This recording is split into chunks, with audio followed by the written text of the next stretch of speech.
subscribe, like, and share. Jangan Abdul Somad yang ditangkap, saya yang ditangkap. Berulang-ulang saya katakan dalam video itu. Jangan Ustaz Somad yang ditangkap, Ambo yang ditangkap.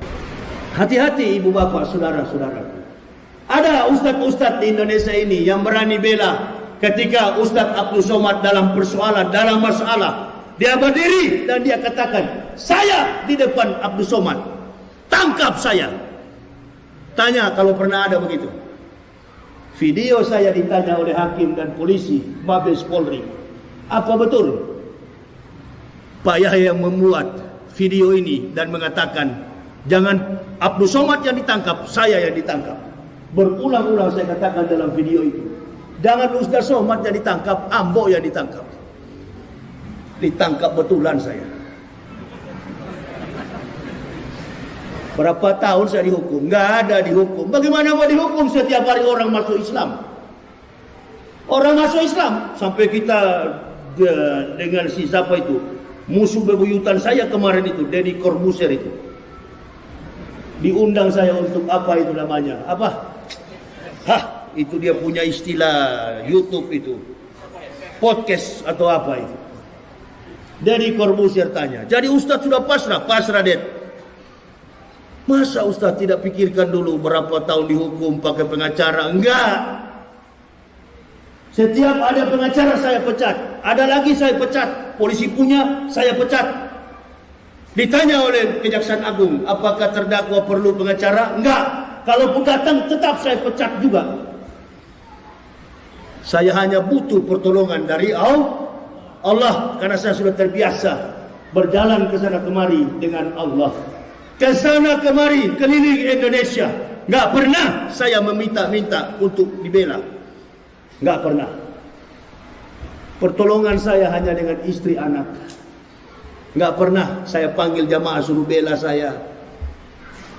Menegakkan Islam ini dengan harta kekayaan sendiri, bukan mencari kesempatan supaya kaya di dalam masjid. Innalillahi. Tegakkan Islam ini dengan kesadaran jiwa yang tinggi di hadapan Allah. Maju saya, ditanya kepada hakim, jadi Bapak tidak perlu lagi pengacara? Enggak perlu, Pak. Enggak perlu, saya hadapi sendiri. Bapak terima berapapun dihukum, siapa? Saya dengar-dengar di berita katanya 10 tahun saya dihukum. Insya Allah cukuplah. Umur saya 50 tambah 10 tahun 60 jadi imam. Begitu di sidang pertama, sidang jaksa penuntut umum menuntut saya hukuman 7 bulan penjara. Alhamdulillah. Kok cuma 7 bulan? Nggak salah dengar saya, Pak. Apakah saudara terdakwa terima? Insya Allah terima, Pak Hakim. Jangankan 7 bulan, 7 tahun saya terima, Pak Hakim. Nggak, ini 7 bulan terdakwa. Ya saya terima, Pak Hakim. Insya Allah dengan ikhlas saya terima. Ya, minggu depan kita sidang terakhir. Sidang apa? Sidang vonis. Sidang vonis jatuh. Dikurangi 2 bulan. Jadi 5 bulan. Allahu Akbar. Kok bisa-bisanya jadi 5 bulan?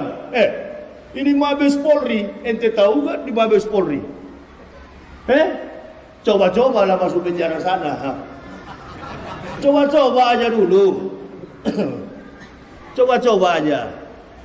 Ente mau bebas di situ, Masya Allah, permainannya harus kawan.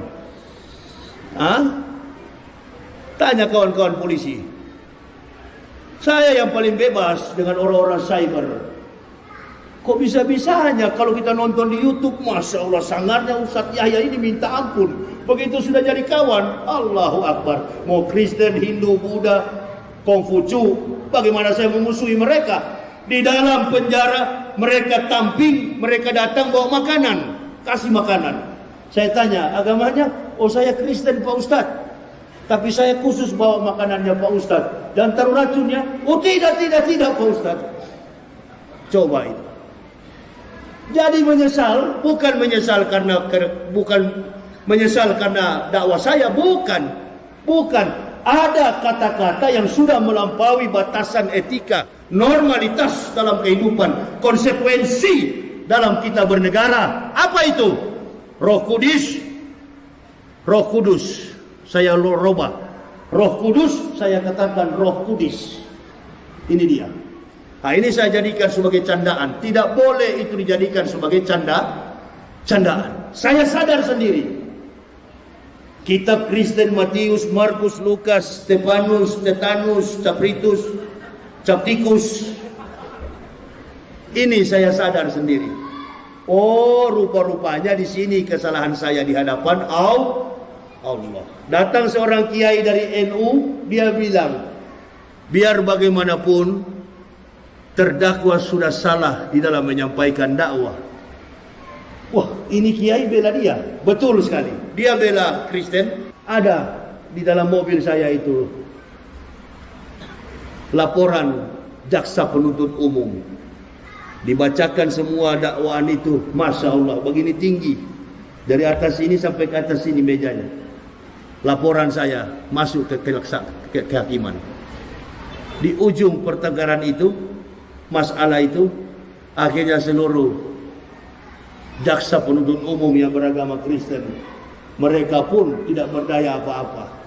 Saudara-saudara kami yang Muslim pun hanya beberapa orang yang bisa menolong. Nggak ada yang kami kenal, nggak ada yang kami minta bantuan. Insya Allah semua atas pertolongan dari Allah. Datang di dalam penjara, di saat jadi imam, jadi imam. Di saat jadi khotib, jadi khotib. Di saat main kartu, main kartu. Begitu, ya. Sama-sama satu baku tetangga dengan Jenderal Napoleon Bonaparte. Kita kurang lebih 4 bulan sekamar, seranjang berdekatan dengan Jenderal Irjen Pol Napoleon Bonaparte. Waktu beliau dan beberapa orang menganiaya saudara Kacek, besok juga saya ditanya oleh Coki, ketua RT, Pak Yahya juga mau datang, siapa yang mau ancang-ancang mau hajar Pak Yahya? Saya bilang saya tinggal tunggu-tunggu siapa yang mau gertak saya, ayo.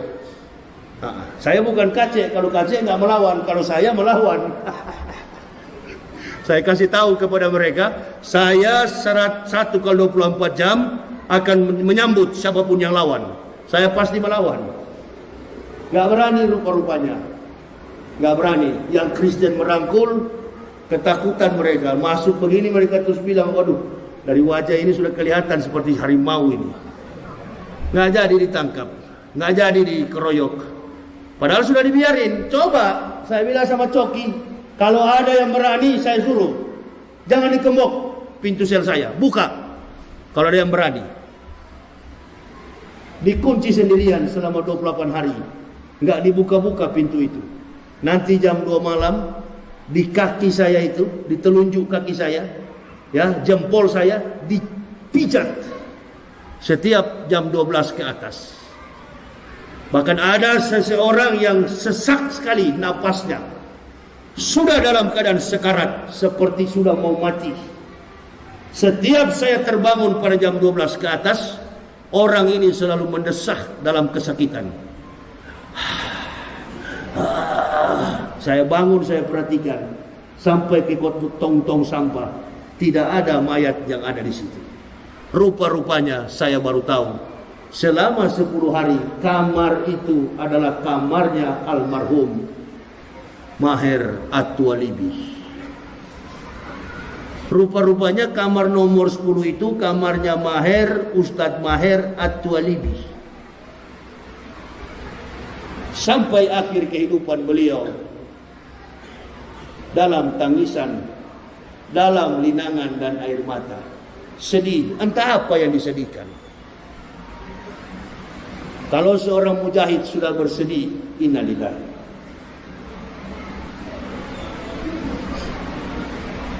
Justru dalam penderitaan inilah kita mulai bergembira di hadapan Allah.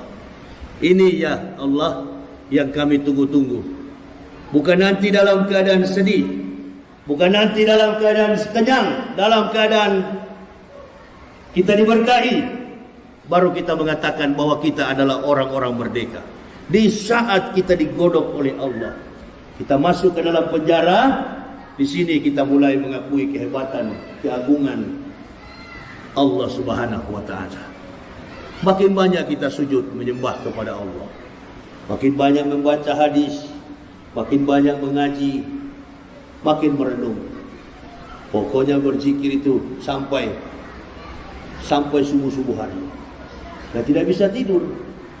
Seperti si siapa kemarin yang baru masuk itu, Ferdinand Hutahayan. Begitu baru masuk pertama saya panggil, sini Ferdinand, dia langsung lari. Dia pikir kita mau pukul, padahal kita cuma panggil. Begitu juga Pak Edi Mulyadi. Kalau sudah masuk di Mabes, sudah mulai jalan dalam tempatnya cuma kecil. Kebetulan ruangan kamar saya itu depannya masjid. Orang berjamaah di depan, saya imamnya di situ.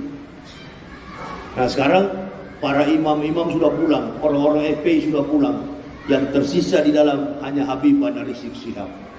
Kita doakan beliau supaya cepat sembuh, supaya beliau juga cepat keluar dari Mabes Polri. Karena kalau semakin lama beliau di Mabes Polri, semakin lama beliau ditahan, insya Allah ini tidak ada akses vitamin D, tidak ada ultraviolet, tidak ada akses cahaya matahari untuk sampai ke dalam. Jadi kekuatan orang-orang narapidana yang ada di dalam itu cuma obat.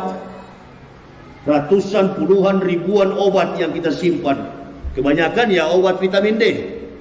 Makanya waktu saya keluar dari sel itu nggak bisa bicara saya. Nggak bisa bicara. Yang pegang saya, yang jaga saya, yang bawa di mobil saya, kata istri saya, Pak Yusuf Mansur, Ustadz Yusuf Mansur, Kiai Yusuf Mansur. Saya nggak tahu kalau beliau yang bawa. Begitu. Nah baru kita mau bilang itu cebong. Itu persoalan Yusuf Mansur, persoalan dengan umat, itu persoalan beliau. Saya tidak pernah terlibat dengan hal begitu.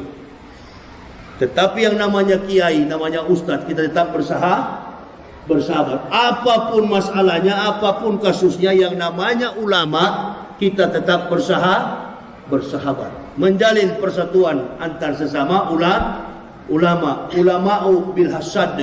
Yang keenam itu adalah ulama-ulama yang dengki. Mentang-mentang sudah kaya, sudah dicintai umat, menyendiri, sudah tidak mau berteman dengan umat. Nah ini nih ulama-ulama yang cepat mau mati itu. Nanti lihat kalau tidak percaya. Itu dia, ya.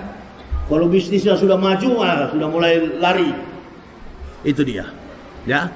Justru dengan keadaan seperti inilah kita harus saling mendekatkan diri kepada Allah.